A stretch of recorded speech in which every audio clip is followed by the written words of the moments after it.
أهلا ومرحبا بكم إلى هذا اللقاء والذي نستضيف فيه اليوم نجم ريال مدريد كريستيانو رونالدو. شكرا، أنا أسعد دائما بلقائكم. مرة أخرى أنت على وشك التتويج بلقب آخر، كيف يمكنك أن تبحث أو أن تجد حافزا للتتويج بمثل هذه الألقاب الكثيرة؟ حسنا، إنه لقب مهم بالنسبة لريال مدريد، إنه كأس العالم للأندية، ومن البديهي أن نسعد بخوض هذه البطولة لأنها أمر حصري لمن يفوز بلقب دوري الأبطال. سوف لن نذهب للتمشي بل للفوز بهذه البطولة لأنها بطولة محببة لنا، وسوف نحاول اللقب السادس. وهي أيضا فرصة بالنسبة إليك لتسجيل المزيد من الأهداف وتحقيق رقم قياسي آخر، وهو أن تكون أحسن هداف في تاريخ هذه المنافسة. هدفنا الأول هو الفوز بلقب هذه البطولة كما قلت سابقا. لقد فزت بها في العديد من المناسبات مع ريال مدريد ومع مانشستر. إنها بطولة محببة إلى نفسي، وهدفي هو الفوز، وإذا كان من الممكن التسجيل ومساعدة الفريق في تحقيق هذا الكأس. سنرى ماذا سيحدث في المباراتين، وأنا لدي أمل كبير في فوز ريال مدريد. تعود عادت مرة أخرى الفاعلية في المباريات الأخيرة، ومع عودة غاريث بيل إلى جانب كريم بنزيما ستكون فرصة بالنسبة لك لتسجيل المزيد من الأهداف، وأنت تحب اللعب مع الاثنين معا. أنا أحبذ دائما أن تكون التشكيلة مكتملة، ليس كريم وغاريث، بل أحبذ أن تختفي الإصابات، وهي مؤشر بأن الفريق بحالة جيدة. لكن هما لاعبان مهاجمان مثلي، ولكنني هنالك العديد من اللاعبين الذين لديهم أهمية كبيرة في الدفاع وفي الوسط، وأولئك الذين لا يحوزون على دقائق كثيرة، وستكون لهم فرصة في الكأس وأن تعود البي بي سي. هل تعرف الأبطال الآخرين المشاركين في كأس العالم للأندية، وخصوصا منهم الفرق المحتملة التي يمكن أن تواجهونها في هذه البطولة؟ نحن نعرف كل اللاعبين، وأيضا نعرف بأنها بطولة قصيرة الأمد وتحسم بلحظات، وسنكون على هبة الاستعداد لأننا البطل الحالي لدوري الأبطال، وسنكون على جاهزية لمجابهة أي فريق. من البديهي كما قلت نحن نود الفوز بهذه البطولة بغض النظر عن الخصم. وماذا تعرف عن بطل إفريقيا الفريق الوداد البيضاوي المغربي؟ نحن لا نعرف الكثير عن هذا الفريق، ولكن لدينا الفرصة لمراجعة أشرطة الفيديو وأيضا المحادثات حول الموندياليتو. والآن لا أعرف كثيرا كما قلت، نعرف بعض الأشياء ولا نعرفها بعمق، ولكننا نعرف بأنها فرق معقدة للغاية كما حدث في العام الماضي في اليابان. لقد كانت النهائي صعبة جدا، وأيضا قبلها شبه النهائي، ولكننا على أهبة الاستعداد لأن الفرق لديها دوافع كبيرة عندما تلعب أمام ريال مدريد. اللعب في أبو ظبي يمكن أن يكون أحسن نظرا لقرب المسافة من اليابان وكذلك للمناخ. لقد استمتعت كثيرا باللعب في اليابان، واستمتعت كثيرا بالشعب الياباني والبلاد، كنت أعرفها من قبل، ولكن الآن سنذهب إلى أبو ظبي، وهي أيضا مدينة جميلة بالقرب من دبي، وعليه سيكون الطقس أفضل وأيضا البعد الجغرافي، والآن سيكون الوضع أفضل وستتم الأمور بشكل جيد. وإذا فاز الريال مدريد أتمنى أن نفوز.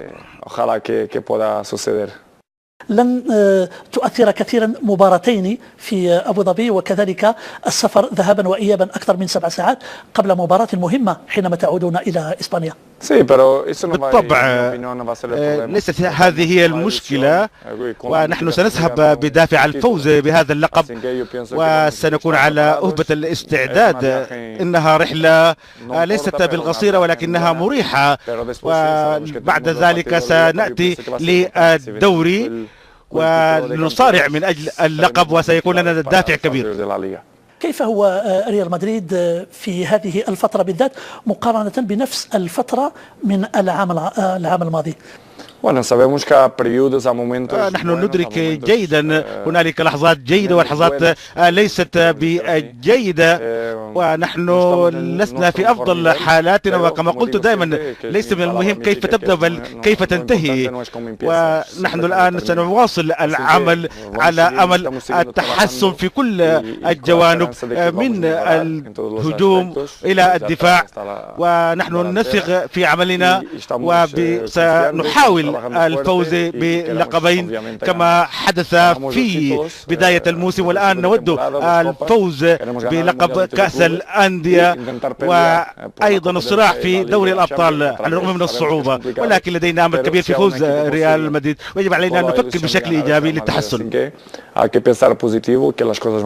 شكرا على استضافتنا هنا وعلى هذه المقابلة. شكرا لكم سيداتي سادتي على حسن المتابعة، وإلى الملتقى في لقاء آخر.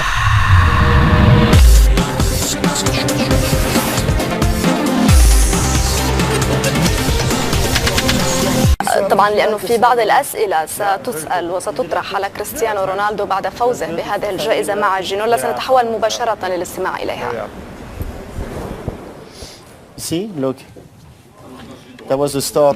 هنا كانت بداية الحفل. هذا أنت؟ لم أرى ذلك. نعم، أنت لم ترى هذه الصور بعد.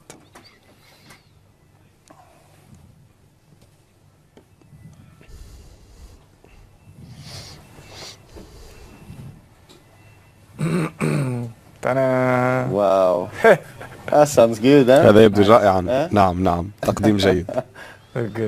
جيد جدا. 5 كرات. نعم، جميل جدا. ما هو الإحساس إذن أن تكون بهذا العلو ب5 كرات ذهبية؟ إنه شرف كبير في الحقيقة. أنا لم أتوقع أن أحصل على كرة واحدة، فتخيل 5. أنت لم تتوقع ذلك؟ كلا، دائما ما نحلم عندما نكون صغارا، لكن عندما تدرك أن الأمر صعب جدا أن تفوز بالكرة الذهبية فتحقيقها رائع. وعندما فزت بواحدة قلت لنفسي حسنا الثانية ممكنة ربما، فعملت جيدا ومع التفاني في العمل وإلى ما غير ذلك، والفوز بالألقاب المهمة واللحظات المهمة تساعد كثيرا، وهذا ما فعلت. فزت بألقاب مهمة مع النادية ومع المنتخب كذلك، وهذا ساعدني.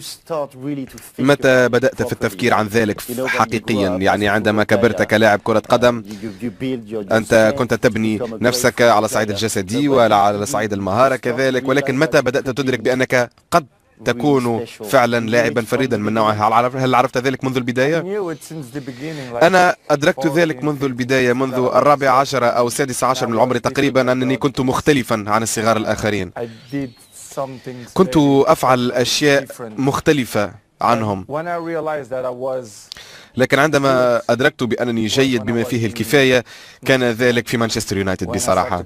عندما بدأت اللعب إلى جانب أفضل اللاعبين مثل رايان جيجز، روي كين، ريو فرديناند، فان نيستلروي، وعندها بدأت أرى الأشياء بشكل مختلف. قلت لنفسي حسنا لدي مهارة يمكن أن تساعدني كثيرا وتعطيني كرة ذهبية في يوم ما، وهذا ما بدأت أحس به عندما لعبت في السنة الأولى هناك في مانشستر يونايتد ثم السنة الثانية.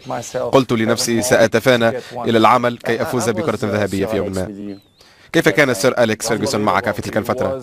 كان رائعا، كان كوالد بمثابة في عالم كرة القدم. علمني الكثير من الأشياء، علمني كيف أكون محترفا، كيف أتفانى في العمل، في التدريبات خاصة اتخاذ القرارات أيضا، حيث لم أكن أعرف كيف أفعل ذلك سابقا. كنت لاعبا أحب المهارات، وعندما كان ما يجب أن أمرر لم أمرر بل كنت أفضل المراوغة. نعم، اتخاذ القرارات على أرضية الميدان هو ساعدني في ذلك كثيرا، وكان صعب الميراث معي بالتأكيد. هل كان صعبا جدا؟ ليس كثيرا، ولكن كان قاسيا عندما يجب. لكن إلى جانب لذلك كان روي كين قاسيا جدا معي، فرديناند فان نيستلروي، لأنك كنت أنت خلال التدريبات تفعل أشياء كثيرة. نعم أنا كنت أحب المراوغة كثيرا ولا أمرر الكرة، وهم لا يحبون ذلك وهم على حق. نعم العقلية الإنجليزية مختلفة تماما، ولكن أنا سعيد بكل ما تعلمته، وأنا سعيد أنهم ساعدوني. هذا ما كونني اليوم، ويجب أن أقول شكرا لهم جميعا ولكل زملائي السابقين في مانشستر يونايتد وسير أليكس فيرغسون. نيكولا مع ليونيل ميسي، هل يساعد كذلك أن تبدأ الموسم مدركا بأنك